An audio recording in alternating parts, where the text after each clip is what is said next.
On est de retour pour un moment un petit peu plus joyeux que le précédent. Je reçois Jean-Yves Le Gallou. Merci d'être là. On va juste envoyer le jingle. Ou pas. Les pieds dedans. Je mets les pieds où je veux. Et c'est souvent dans la gueule. Jean-Yves Le Gallou, bienvenue, tu es essayiste, haut fonctionnaire et fondateur de Polémia, qui organise chaque année à Paris les Bobards d'Or et le Forum de la Dissidence. Et justement, ce 16 novembre, vous faites un colloque, celui du Forum de la Dissidence, et c'est la 10e édition de 9h30 à 18h. Est-ce que tu peux nous dire où est-ce que ça aura lieu ? Oui, alors ça aura lieu salle Athènes Service, 8 rue d'Athènes à Paris. C'est un lieu que nous avons déjà utilisé pour des cérémonies de Bobards d'Or ou pour le précédent forum de la dissidence. Donc c'est 8 rue d'Athènes, salle Athènes Service. Très bien. De 9h30 à 18h, samedi 16 novembre. Et vous avez comme invité Fabien Bouglet, Xavier Driancourt, ancien ambassadeur de France en Algérie et membre du comité stratégique de frontières, le préfet Auboin, Jean-Claude Martinez, Thierry Mariani, Philippe Herlin, Michel Geoffroy. Que du beau monde pour ce forum de la dissidence ? Du monde sérieux, c'est-à-dire que nous avons des experts différents des autres, c'est-à-dire des experts qui connaissent les sujets dont ils vont parler, ce qui n'est pas toujours le cas dans les médias de grand chemin, mais nous faisons appel à des experts qui connaissent ces sujets dont ils vont parler et qui acceptent, qui les traitent sous un angle plus libre que les autres, c'est-à-dire en voyant la réalité telle qu'elle est et en décrivant telle qu'elle est. Et le thème sera les dépenses nuisibles. Mais où est-ce que vous voulez couper ? Vous voulez ces pauvres écoles, ces pauvres hôpitaux, vous voulez mettre tout le monde à la rue Nous voulons couper partout. Voilà. Alors, le postulat de départ de la gauche, je dirais, d'un peu tout le monde en France, c'est que par principe, toutes les dépenses publiques sont utiles, et on entend régulièrement le discours syndical, il faut des moyens pour l'école, il faut des moyens pour l'hôpital, il faut des moyens pour l'administration. Tout ça n'est pas forcément faux, à condition que les moyens soient bien utilisés et qu'il n'y ait pas précisément des moyens qui soient non pas utiles mais nuisibles. Je prends un exemple précis. L'éducation nationale. L'éducation nationale, en France, nous avons un coût par élève qui est un des plus élevés du monde, en tout cas d'Europe. Et on a les meilleurs élèves du monde. Et on a des résultats PISA, classement international en matière de lettres ou de mathématiques, qui sont de plus en plus mauvais. Et on a en même temps des profs qui sont plutôt mal payés. Donc on peut dire qu'on a un système d'une inefficacité absolue. Une explication parmi d'autres, d'abord toute une série de réformes pédagogiques plus nuisibles les unes que les autres, et un nombre de fonctionnaires non enseignants plus élevés en France, beaucoup plus élevés en France, par exemple, qu'en Allemagne. Qu'est-ce que c'est qu'un fonctionnaire non enseignant dans C'est quelqu'un qui va envoyer des projets de réforme, qui va s'occuper des problèmes qu'il peut y avoir dans tel ou tel collège. On voit d'ailleurs comment l'inspection académique s'est occupée de l'affaire de Samuel Paty, par exemple, par des interventions qui ont plutôt contribué à rendre le crime possible contre Paty plutôt qu'à protéger son fonctionnaire. Et on a, aussi bien d'ailleurs en matière d'éducation qu'en matière de santé, tout un appareil bureaucratique qui est nuisible parce qu'il exige en permanence de ceux qui sont sur le terrain, c'est-à-dire le médecin ou le prof, si on veut être concret, de faire ce qu'on appelle dans les entreprises privées du reporting, c'est-à-dire en gros de remplir des formulaires. Alors c'est pire d'ailleurs aujourd'hui qu'hier, parce que maintenant que les formulaires sont numériques, il n'y a plus de limite aux exigences de remontée d'informations, mais c'est aussi une perte de temps. Ça, c'est un premier exemple évidemment parmi d'autres de dépenses nuisibles, c'est-à-dire la dépense bureaucratique, la dépense qui complexifie les autres. Je dirais que c'est un peu l'inverse de la philosophie qu'a pu avoir Musk quand il a repris Twitter. Où il a viré 80% où il a du viré staff. 80% du staff, qui étaient finalement des gens qui non seulement ne faisaient pas des choses utiles, mais faisaient plutôt des choses nuisibles. Alors, bon, on ne va pas dire qu'il faut absolument faire la même chose à hauteur de 80%, mais ça, c'est un premier élément. Alors, ça, c'est un aspect. Mais il y a évidemment des politiques qui sont nuisibles aussi. Des dépenses qui sont nuisibles politiquement. Je pense aux dépenses en matière d'immigration, par exemple. Mais aussi... Donc vous voulez laisser mourir les pauvres clandestins en leur supprimant l'AME ? Je pense pas que l'AME soit le sujet le plus central. Je vais vous donner simplement... deux chiffres. L'AME, c'est un peu plus de 1 milliard. Le coût d'infrastructure des entrées d'immigrés, ils rentrent chaque année 500 000 entrées en France, c'est un coût réel de 50 milliards. Donc vous voyez, l'AME, c'est une petite chose, c'est une goutte d'eau dans la mer. Mais si on veut rester sur le domaine de l'immigration, et citer des dépenses particulièrement nuisibles, je vais vous en citer quelques-unes, c'est les dépenses de subvention aux associations immigrationnistes. C'est-à-dire que l'État finance des associations qui œuvrent de fait pour l'installation des clandestins. Il faut savoir qu'un clandestin qui fait l'objet d'un ordre de quitter le territoire français ou qui se voit refuser un titre de séjour peut faire un recours. Que pour ce recours, il va bénéficier de l'aide judiciaire payée par le contribuable, à hauteur pour les clandestins de plus de 200 millions d'euros. Et vous avez ces scènes absolument incroyables dans les tribunaux, où vous avez le clandestin qui a un avocat payé par le contribuable, alors que la préfecture n'a même pas d'avocat ou de fonctionnaires à envoyer pour défendre sa position devant le tribunal administratif. C'est ça la réalité. Donc vous voyez que les dépenses... L'État français finance mieux la défense des clandestins que celle de l'État contre les clandestins. Absolument. C'est-à-dire que vous avez... c'est très simple d'ailleurs. Vous avez en 30 ans, le nombre d'entrées, 30 ans, 40 ans, le nombre d'entrées d'étrangers qui a été multiplié par 10. Bon. Dans le même temps... le personnel des préfectures n'a pas augmenté, il a même plutôt diminué, et le personnel des préfectures affecté à l'immigration a, lui, un petit peu augmenté, mais pas du tout à hauteur de cela. C'est-à-dire qu'effectivement, le contribuable finance la défense du clandestin, mais il ne finance pas la défense de la position du préfet qui aura voulu expulser un clandestin. C'est ça la réalité. Voilà. Et donc, l'État a des dépenses inutiles dans d'autres domaines aussi ? Des dépenses inutiles, des dépenses nuisibles. Je vais donner un autre exemple. Les dépenses dites de transition énergétique. Il ne faut pas sauver la planète ? Je ne pense pas que ça sauve la planète. Je ne pense pas que ça... Alors c'est un sujet très très très compliqué.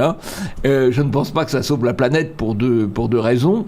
D'abord, je pense que contrairement à ce que racontent tous les médias, la thèse de l'origine anthropique ou uniquement anthropique du réchauffement climatique est discutable. Attention, vous êtes climato-sceptique. Oui, je suis climato-réaliste, on va dire. Bon, mais même si c'est le cas, même si c'était le cas, les mesures prises à l'échelle française ne régleraient qu'un centième ou qu'un millième du problème. Donc c'est tout à fait dérisoire. Et je dois dire même, on peut aller au-delà, à chaque fois que nous compliquons les réglementations pour produire en France, on augmente les importations et donc on augmente les produits qui viennent de pays qui, en fait, consomment infiniment plus de gaz à effet de serre que la France. Donc, on peut dire que même si on reste dans la doxa, vous voyez, là, je vais être un moment dans la doxa, même si on reste dans la doxa,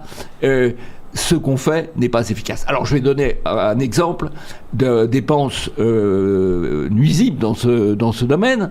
Il y a 3,5 milliards pour les éoliennes. Bon, et les éoliennes, elles saccagent les paysages.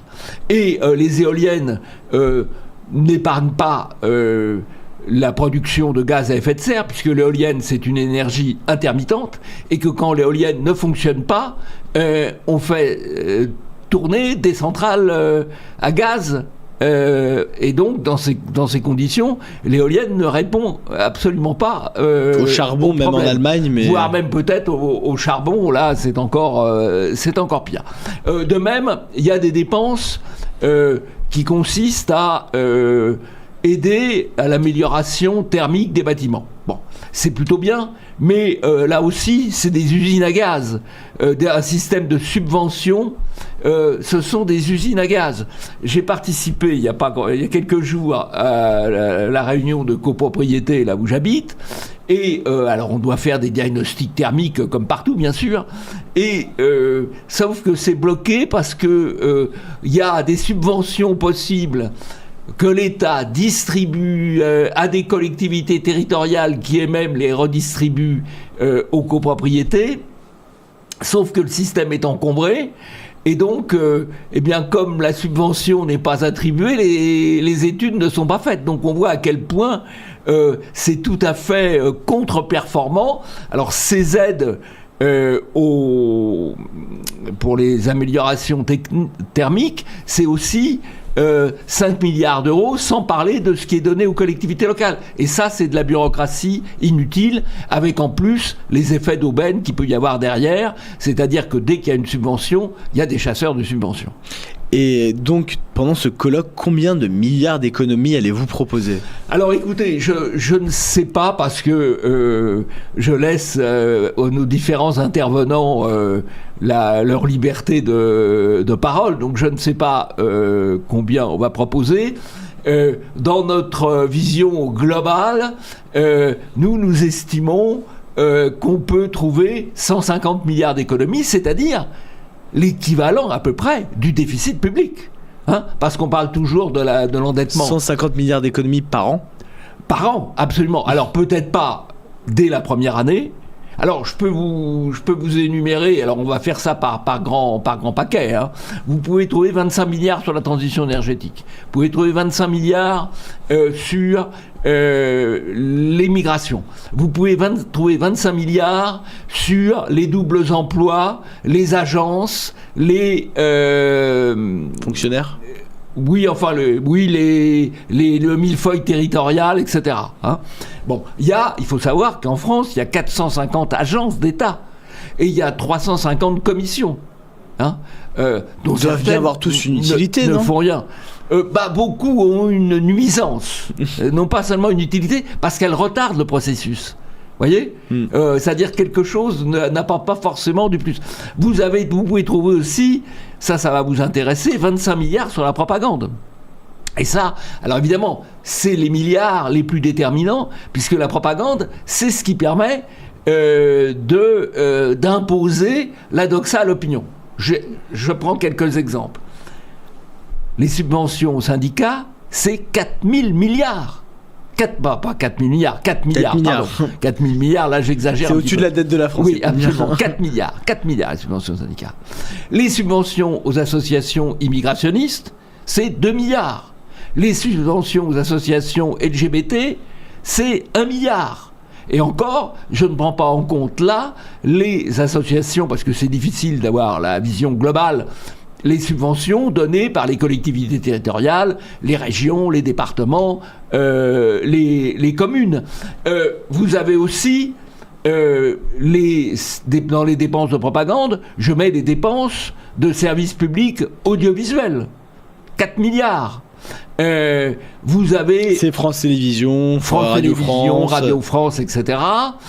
Vous avez aussi...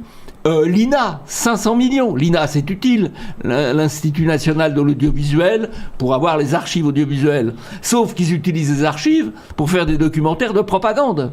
Vous avez l'ARCOM. Alors l'ARCOM, c'est plus petit, mais c'est 50 millions. Voilà, 50 millions pour censurer. Pour interdire C8 et... Interdire C8 et persécuter CNews. Voilà, 50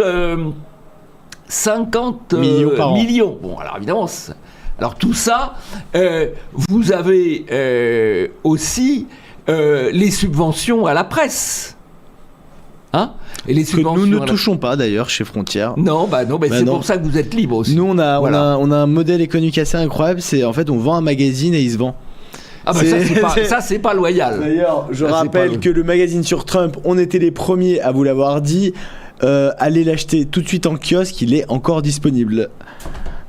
Et ouais, c'est incroyable ce modèle, vendre des journaux pour un journal. Ah oui, non, absolument. Alors qu'il serait tellement simple d'avoir des subventions. Voilà, bah pourquoi vous cassez la tête à essayer de faire des produits qui se vendent? C'est pas possible. Mais ça. donc vous faites du Trumpisme libertaire, identitaire, c'est qui? Alors, effectivement, on va être sur une ligne. Bon, honnêtement, Polémia est depuis l'origine sur une ligne très, Depuis 10 ans. très identitaire, hein, 20 ans même, ouais, le temps passe. On a été parmi les premiers, par parenthèse, on a été les premiers à occuper le terrain Internet. Voilà, il y a 20 ans, arriver sur Internet, pour faire de la politique, c'était quelque chose d'assez nouveau. Moi, mon grand bonheur en politique, ça a été l'arrivée d'Internet, et mon grand malheur, ça a été quand la censure sur Internet est arrivée. Mais enfin bon, c'est la vie. Et donc, on est sur une ligne très identitaire, mais je crois qu'aujourd'hui, il y a une certaine convergence entre une ligne identitaire et une ligne libertaire, parce que nous avons besoin de liberté, et que surtout, toutes ces dépenses publiques, elles vont dans le mauvais sens. Ah tiens, vous savez combien coûte le changement de sexe 250 millions. De changement de sexe tel qu'il peut être pratiqué dans les hôpitaux, 250 millions. Voilà. Par an, oui. Et on a combien de personnes qui changent de sexe tous les ans? C'est gratuit, donc il y en a plein, non? 2500. Quand c'est gratuit... 2500, 100 000 euros. Voilà. Bon, donc si vous voulez, il y a une foule de dépenses qui sont des dépenses, encore une fois, nuisibles. Donc je pense qu'il y a une certaine... les dépenses ne défendent pas notre identité, elles servent plutôt à lui nuire. Et donc, le 16 novembre, il y a ce colloque pour parler des dépenses nuisibles. Comment est-ce qu'on fait pour s'inscrire? Alors, on va sur le site de Polémia, polémia.com. Il y a une billetterie et voilà. Et combien coûte le billet? Alors le billet, il y a différents prix. Il y a un prix pour les moins de 25 ans qui doit être 10 euros. Il y a un prix normal qui doit être de 15 euros. Et puis on encourage vivement les gens à prix faire de soutien et les prix de bienfaiteurs. Mais enfin, parce que vous n'avez pas de subvention? Non, on n'a pas de subvention, on n'en demande pas non plus d'ailleurs. Donc, 16 novembre, de 9h30 à 18h, le forum de la dissidence, les dépenses nuisibles. Allez vous inscrire, je conseille à tout le monde d'aller s'inscrire. Moi, j'en ai déjà fait des colloques du forum de la dissidence, c'est toujours très intéressant avec des intervenants de qualité. Jean-Yves Le Gallou, je vous remercie pour votre présence. J'espère vous revoir bientôt. Virgule de fin.